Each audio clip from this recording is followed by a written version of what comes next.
नमस्ते। अगर आप रियल एस्टेट सेक्टर में हैं तो रेरा का नाम तो जरूर सुना होगा। ये real estate regulation and development act, सच कहूं तो ये एक पूरा का पूरा गेम चेंजर रहा है। तो आज हम इसी कानून को थोड़ा आसान भाषा में समझेंगे, खासकर ये कि जो रियल एस्टेट प्रोफेशनल्स हैं उनके लिए इसके क्या मायने हैं। तो चलिए बिना देर किए शुरू करते हैं।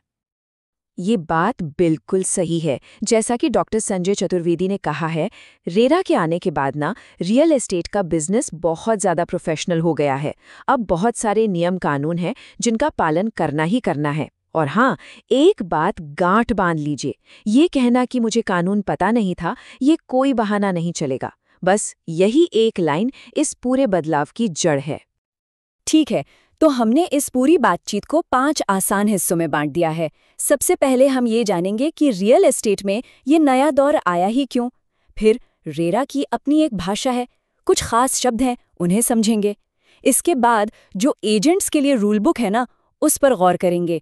और हाँ, ये भी देखेंगे कि अगर नियम तोड़े तो उसकी कीमत क्या हो सकती है। और आखिर में हम ये समझेंगे कि रेरा सच में इतना ज़रूरी क्यों है। तो चलिए शुरू करते हैं हमारे पहले हिस्से से, रियल एस्टेट में एक नया दौर। मतलब इस एक्ट के पीछे का क्यों क्या है, आखिर इस कानून को लाने की जरूरत पड़ी ही क्यों। अगर रेरा से पहले के ज़माने को देखें तो मार्केट कह सकते हैं कि काफ़ी हद तक बिना किसी कंट्रोल के चल रहा था। कोई पारदर्शिता नहीं थी, मतलब कुछ पता नहीं चलता था। प्रोजेक्ट्स में देरी होना, धोखाधड़ी, ये सब तो जैसे आम बात थी। रेरा का मकसद ही यही था कि इस सब को बदला जाए। कैसे? जवाबदेही लाकर, ट्रांसपेरेंसी लाकर और एक स्टैंडर्डाइजेशन लाकर, ताकि जो घर खरीदार हैं यानी अलॉटीज, उनके हितों को बचाया जा सके। चलिए अब आगे बढ़ते हैं अपने दूसरे हिस्से पर, रेरा की भाषा। देखिए, किसी भी कानून को अगर ठीक से समझना है तो उसकी जो खास शब्द है ना, उनका मतलब जानना सबसे जरूरी होता है। तो सबसे पहला और जरूरी शब्द है प्रमोटर। अब ज्यादातर लोग सोचते हैं कि इसका मतलब सिर्फ बिल्डर या डेवलपर होता है, लेकिन नहीं। रेरा के हिसाब से इसमें हर वो इंसान शामिल है जो कोई अपार्टमेंट या प्लॉट बनाता है, उसे डेवलप करता है या बेचता है। यहाँ तक कि अगर कोई जॉइंट वेंचर है तो उसमें जमीन का मालिक भी प्रमोटर ही माना जाएगा। दायरा काफी बड़ा है। अच्छा, अगला शब्द है अलॉटी, या जिसे हम अलॉटी कहते हैं। सीधी सी बात है, ये वो इंसान है जिसे कोई प्लॉट, अपार्टमेंट या बिल्डिंग बेची गई है या ट्रांसफर की गई है। इसमें वो लोग भी शामिल हैं जो किसी से रीसेल में प्रॉपर्टी खरीदते हैं। लेकिन हाँ, एक बात साफ है, जो लोग किराए पर रहते हैं वो अलॉटी नहीं होते। और अब आते हैं रियल एस्टेट एजेंट पर। कानून की नज़र में रियल एस्टेट एजेंट कौन है? कोई भी व्यक्ति जो फीस या कमीशन लेकर दो पार्टियों के बीच डील कराता है। इसमें ब्रोकर, मिडिलमैन, आप उन्हें किसी भी नाम से बुलाएं, वो सब के सब इसी कैटेगरी में आते हैं। और ये वाला तो बहुत ही जरूरी है, कारपेट एरिया। अब ये क्या है? ये है आपके अपार्टमेंट का वो एरिया जिस पर आप सच में कारपेट बिछा सकते हैं, मतलब नेट यूजेबल एरिया।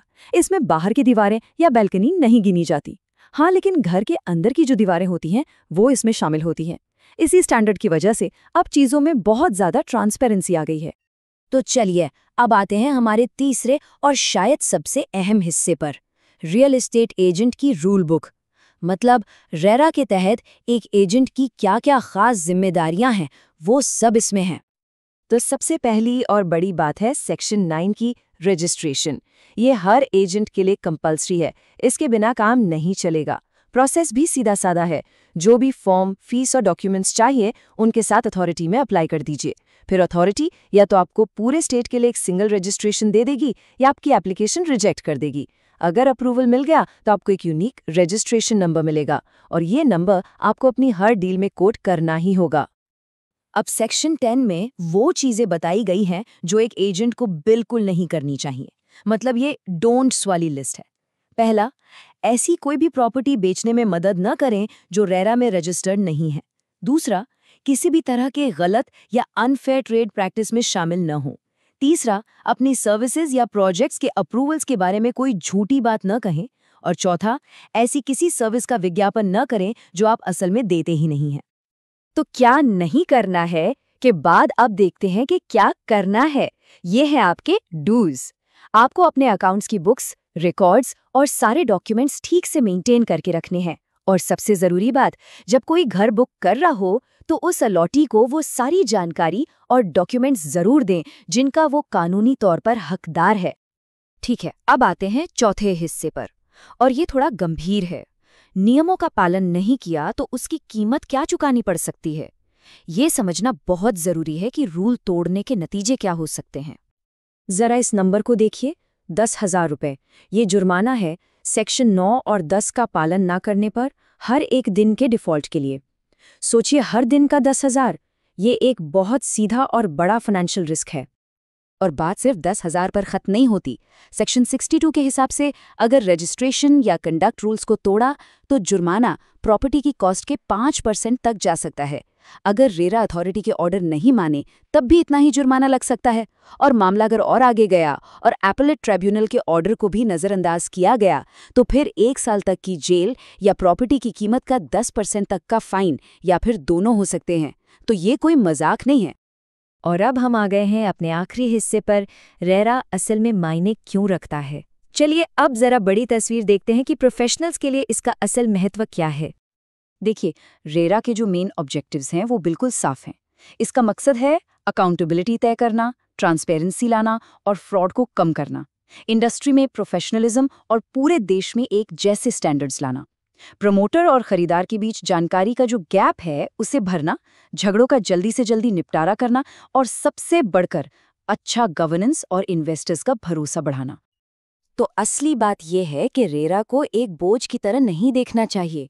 असल में ये कानून गलत प्रैक्टिसेस को ख़त्म करके सबके लिए एक लेवल प्लेइंग फील्ड बनाता है।